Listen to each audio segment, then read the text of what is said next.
Foro Bíblico Responde.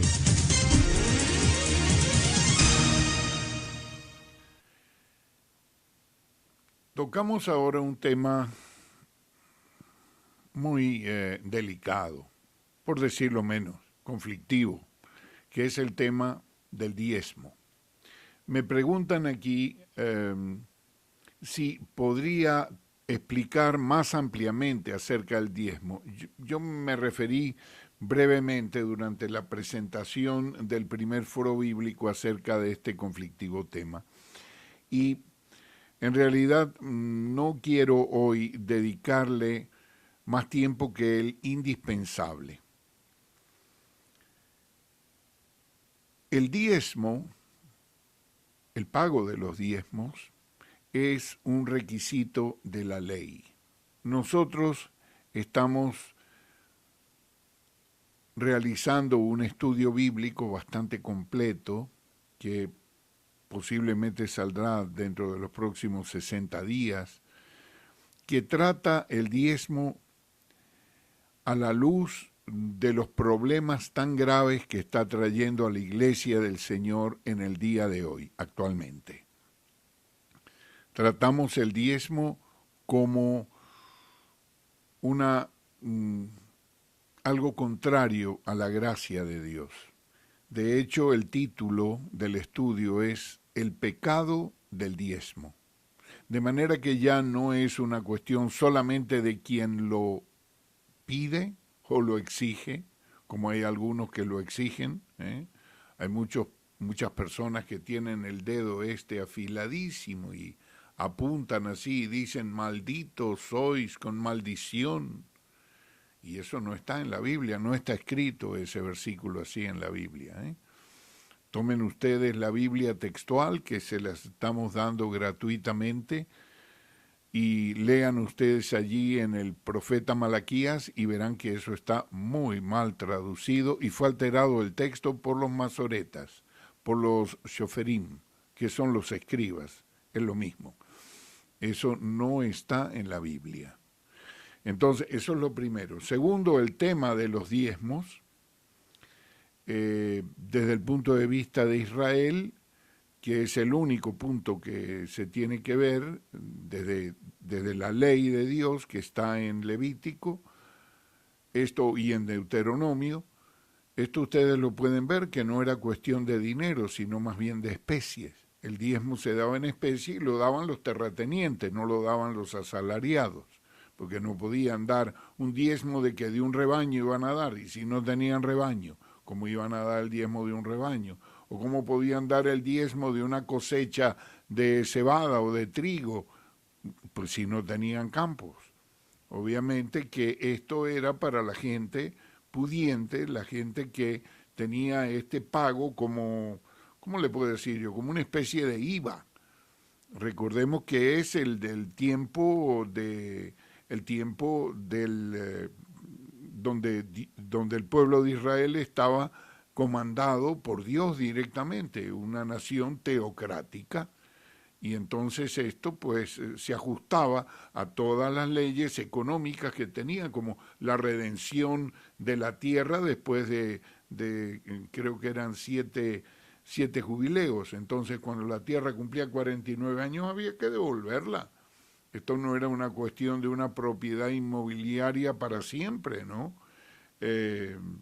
Y los esclavos que se habían tenido necesidad de venderse a sus connacionales se les devolvía la libertad.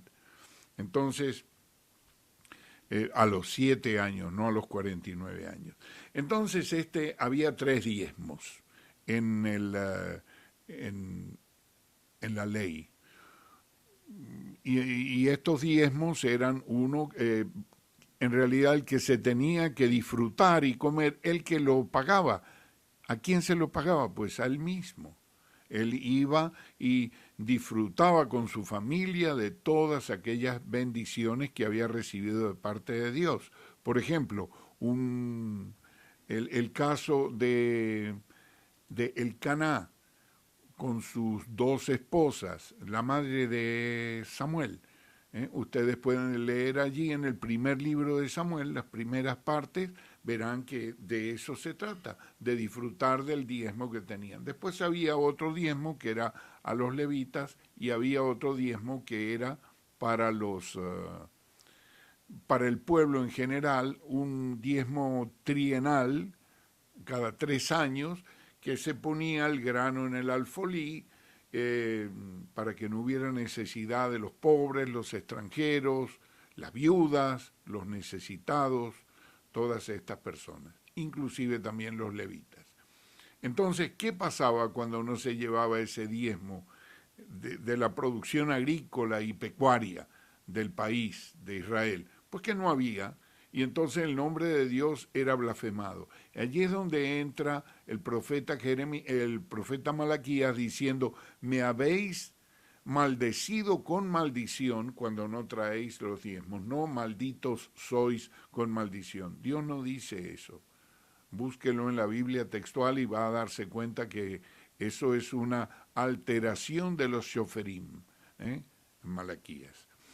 Entonces, ¿qué pasa? Este mandamiento, pues obviamente no fue transferido al nuevo pacto, ni a la iglesia. Esto no...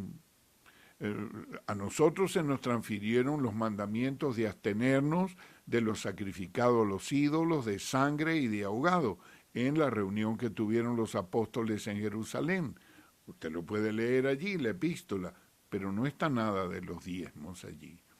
La única cosa que nos habla la palabra de Dios a la iglesia de Dios, a los santos de la iglesia, la única referencia que hay de ofrenda está en Primera de Corintios, al final, capítulo 16.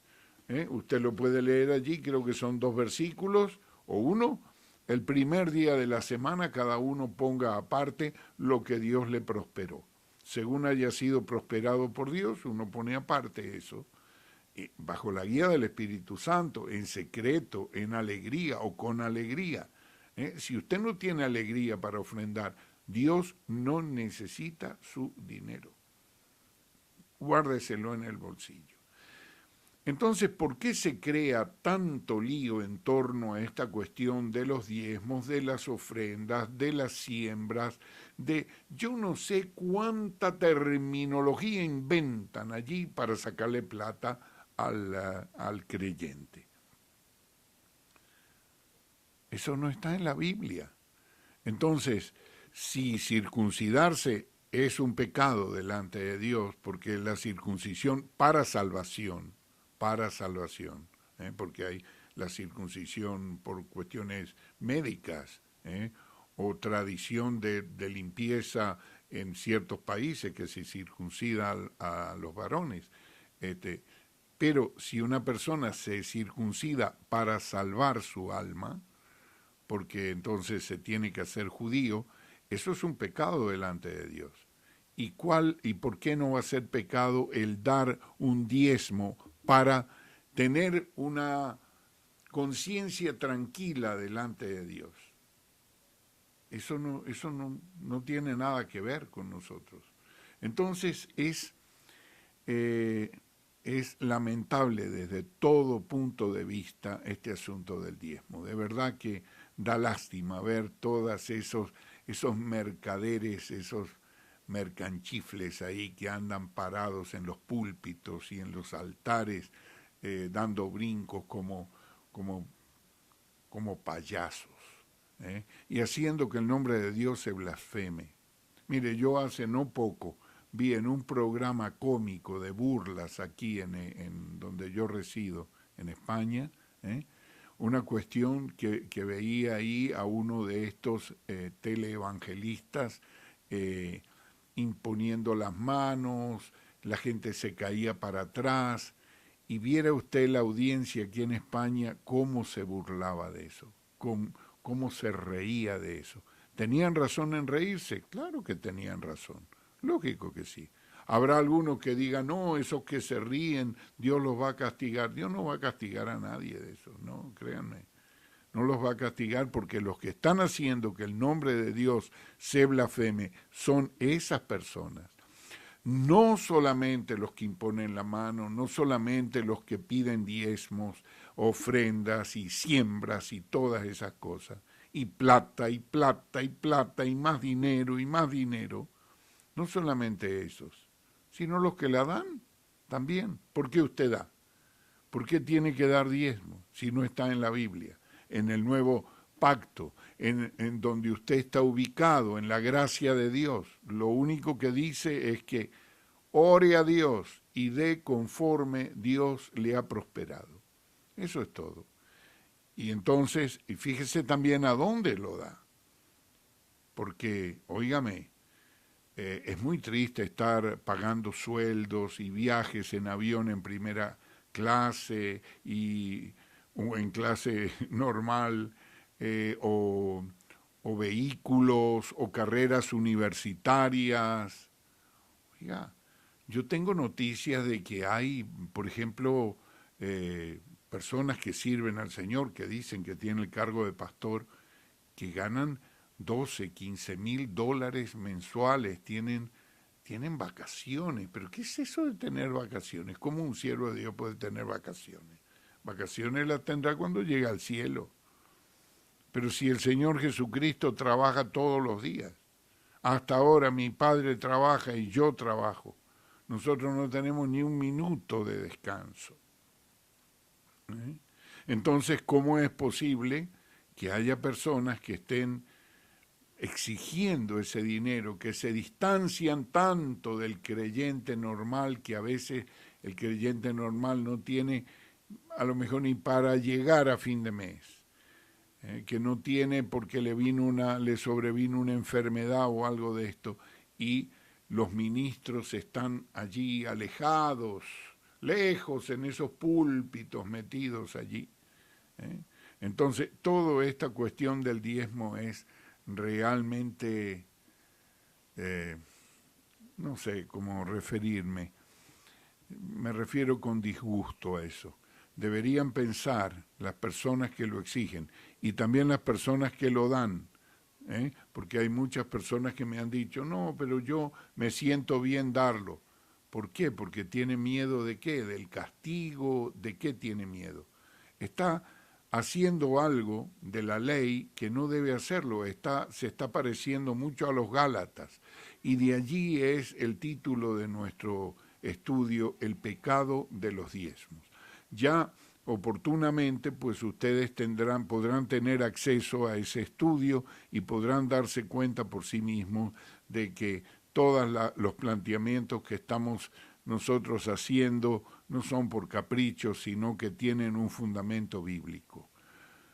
Estemos firmes en la libertad con que Cristo nos hizo libres. Él es el único que pagó. Nosotros no tenemos que pagarle sueldo a nadie, porque de gracia recibimos y de gracia tenemos que dar.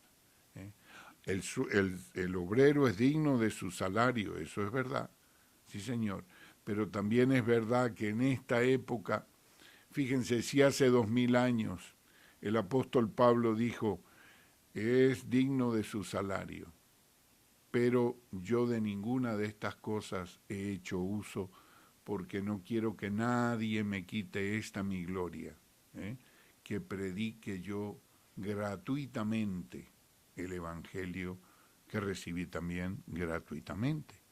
Entonces,